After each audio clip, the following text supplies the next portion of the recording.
What's going on, people? Tony here with another episode of what will now be called Comic Zone.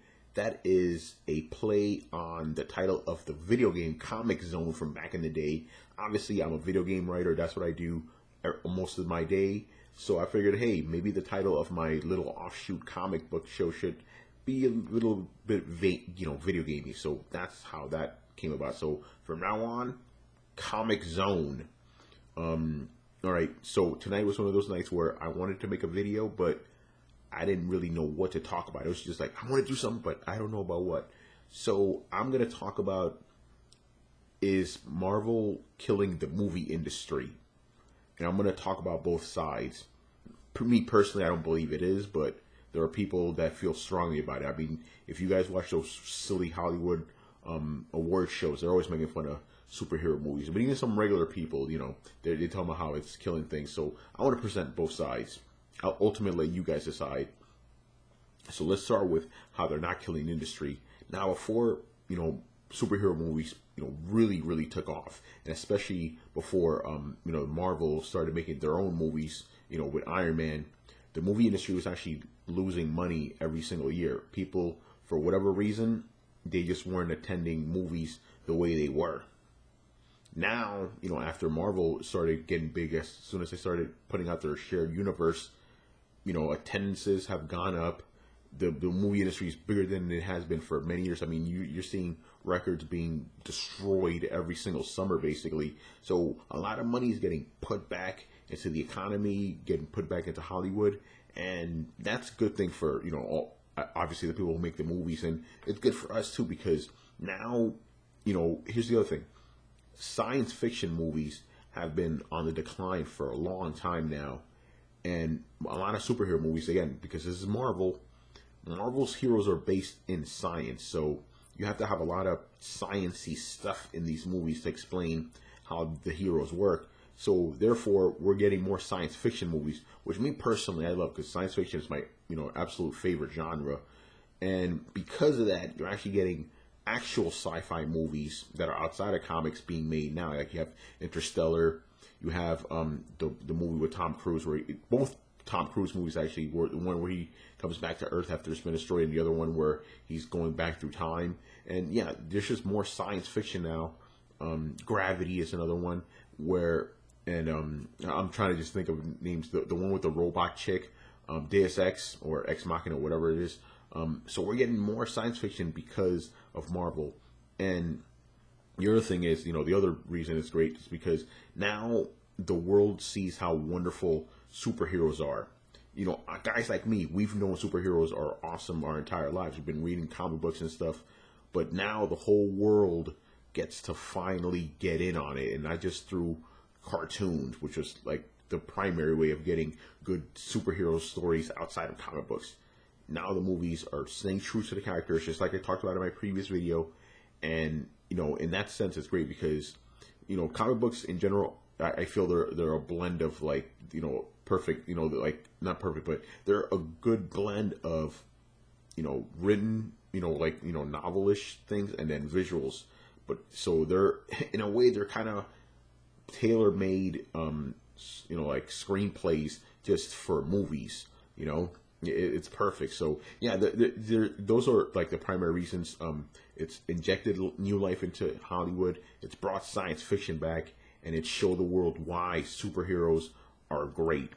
So that's why I think Marvel is not killing the industry. Now, on the flip side, this is why people think it is killing the industry. And some of these you can't argue against so much. The main one being that now everybody wants to be Marvel, right? Everybody wants big franchise that are all interconnected to make a crazy amount of money. I'm going to talk about Universal. They're doing a franchise with movie monsters. Like you had the Dracula movie, that now you're going to have a Frankenstein movie, and then another Mummy movie, and they're all going to be in a shared universe. Ghostbusters, they're going to have a shared universe too. They're going to have the first one with the girl Ghostbusters, the Girl Busters, and they're going to have another one with Tatum, I believe. He's going to be starring in that, and it's going to be more action Ghostbusters, and they're all going to be in a universe called Ghost Ghostbusters Corporation or something like that. Ghostbusters Incorporated, that's what it's called. And then Transformers, they're gonna have a shared universe. And then obviously Fox, they have X-Men and Fantastic Four. They're gonna have a shared universe too. So everybody is trying to get in on the Marvel money in that way. They all want to have a shared universe. You could even consider Fast and Furious. That's another Universal movie too, but that's their version of Marvel right now. And that actually is a good segue to the next reason why it's hurting or killing the industry. Now every movie wants to be Marvel in the sense of they want to be big and over the top action movies. Let's look at Fast and Furious, perfect example. The first 4 movies in the series were pretty concentrated, like efforts. Like they were about car culture, all that stuff, right? With Tokyo Drift being the most, car culture of the movies and stuff. And with the 5th one onward, they became straight up action movies. Like these people that were just car people, they just became action stars. And that was actually a mandate from Universal. It's like, hey, we want to make these action movies because this car stuff is not as universal appealing. Me personally, I like Fast and Furious more when it became a big crazy action movie, but I will admit it lost something along the way when it stopped being about cars. Even other action movies now, you see it's like, oh, it's just an Avengers movie now, essentially, like the Expendables, the new Mission Impossible that's coming out right now. That looks like it's just a big crazy action movie. They're all trying to capture that Marvel, I guess, simplicity. Here's the thing: simplicity is good and bad at the same time. You have to find the right balance. But it seems like, most movies I'm seeing now that are outside of comic book movies, they're action packed like comic book movies. Because again, people want that Marvel money.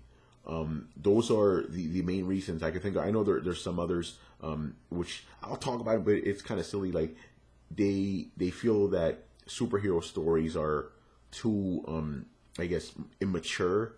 Actually, you know what? I'll bring this up again. These videos I just talk off the cuff. Simon Pegg, he feels that movies are becoming juvenile now because of superhero movies, how big they are. That whole notion is ridiculous to me. But I could kind of understand it if you want more, I guess, serious type movies. Like, you may not be getting to more of those because now everything has to be PG-13. And remember, this is 2015 PG-13, not PG-13 from the 90s, where it was the R of nowadays. So, that's one argument saying that, because Marvel movies are so, popular, and granted, they could deal with serious things like Winter Soldier, but they still have to play the 13-year-olds and even under. So yeah, in that sense, that's the other side of it. These movies are kind of killing the industry. So I kind of know where you guys are going to stand on this. Obviously, being all geeks, but what do you guys think? Is Marvel killing the movie industry? Yes or no? Obviously, I'm doing this series just for the for the fuck of it, but at the same time, I want you guys to interact with it, just to start a conversation. So just make sure you comment below and all that good jazz. All right, so that's it. Once again, Tony, and I will see you next time. Later.